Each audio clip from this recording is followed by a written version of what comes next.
Assalamualaikum warahmatullahi wabarakatuh. Akhir-akhir ini aku melihat berbagai macam berita. Fokusnya adalah aku melihat Instagramnya BEM UI, yaitu mereka mereka mengkritik Jokowi sebagai Presiden Republik Indonesia sebagai King of Lip Service. Artinya adalah mereka itu mengkritik di mana omongan Jokowi dari satu masa ke masa itu sangat berbeda.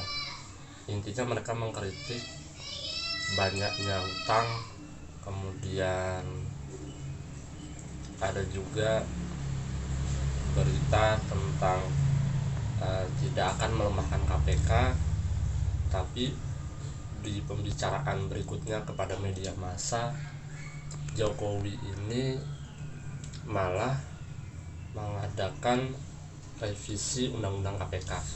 Nah, itu salah duanya ya. Kemudian ada lagi banyak hal. Nah, itu yang dikritik sama BEM UI. Kemudian buntut dari kritikan tersebut, Presiden BEM UI itu dipanggil sama Rektor UI. Jadi intinya adalah seperti menasehati, bahasa positifnya atau bahasa lembutnya, tapi bahasa kasarnya adalah menegur supaya jangan lagi mengkritik Jokowi lah.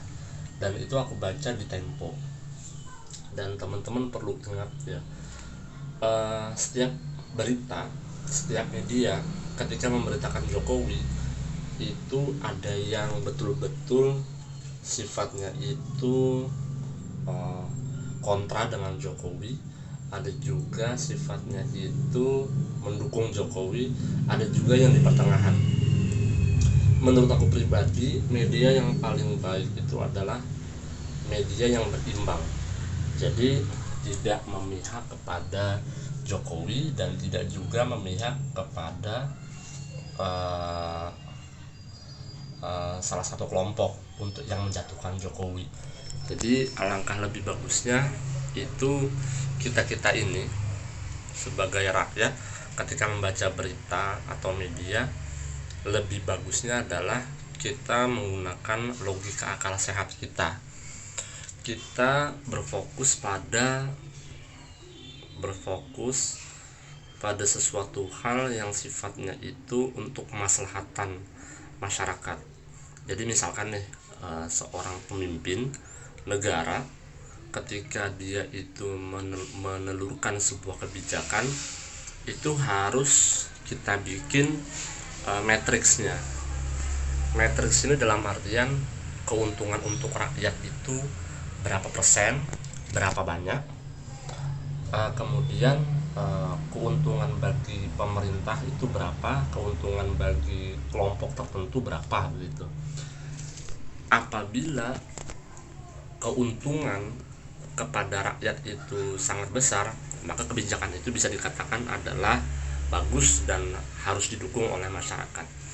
Akan tetapi kalau pemimpinnya itu mengeluarkan kebijakan-kebijakan yang notabene hasil matriksnya itu merugikan masyarakat, merugikan lingkungan atau segala macam, masyarakat harus mengkritik, jangan diam diri saja. Sama halnya seperti BEM UI.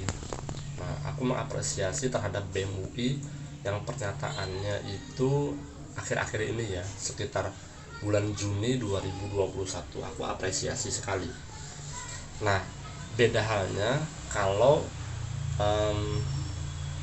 seorang presiden BEM UI itu ketika melihat kebijakan yang dikeluarkan oleh pemerintah, dia itu tidak menuliskan berbagai macam matriksnya, apa keuntungan kepada masyarakat, apa keuntungannya kepada lingkungan dan segala macam.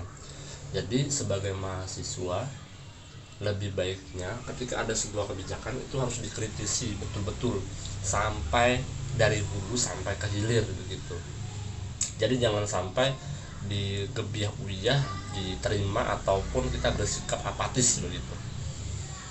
Contohnya saja nih, soal KPK, banyak sekali kan fakta-fakta yang menyampaikan bahwa memang terjadi sebuah tindakan secara sistematis untuk melemahkan KPK, Komisi Pemberantasan Korupsi. Nah, ini kan justru berbahaya dan merugikan masyarakat juga. Nah, ini perlu diperhatikan betul-betul. Tapi kalau aku lihat sih, masyarakatnya sendiri itu cenderung apatis ya. Kalau masyarakat itu apatis, berarti ada kecenderungan masyarakat itu sudah tidak percaya lagi terhadap pemerintah yang sekarang. Walaupun itu perlu diteliti ya, berapa persen yang peduli terhadap pemerintah, berapa persen yang peduli terhadap negara ini. Aku yakin semua orang yang mendiami Indonesia ini bakal mendukung pemerintah yang betul-betul berpihak kepada rakyat. Hanya saja masalahnya adalah Indonesia sekarang ini kan dikuasai oleh budaya feodalisme. Artinya adalah Indonesia ini masih dikuasai oleh berbagai kelompok partai lah kalau kita bisa sebut. Jadi kalau partainya itu menang, otomatis dia berhak menguasai DPR, Dewan Perwakilan Rakyat. Nah, kembali lagi di soal mahasiswa yang mengkritik, aku sangat mengapresiasi sekali masyarakat atau mahasiswa yang mengkritik dengan dasar atau sumber referensi yang sangat banyak ya.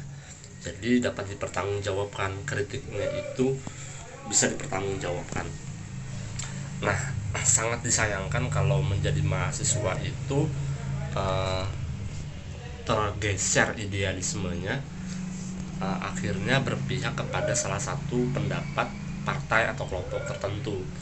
Jadi keidealisannya itu jatuh begitu. Dia tidak menjalankan idealismenya sebagai mahasiswa, sebagai pemuda. Jadi dia lebih mementingkan berpihak kepada satu kelompok tertentu. Nah, ini yang sangat disayangkan ya. Maka dari itu kita belajar ya, bahwasanya untuk menjadi pemuda itu banyak sekali tuntutannya. Bahkan menjadi pemuda itu sangat memungkinkan untuk mempengaruhi orang.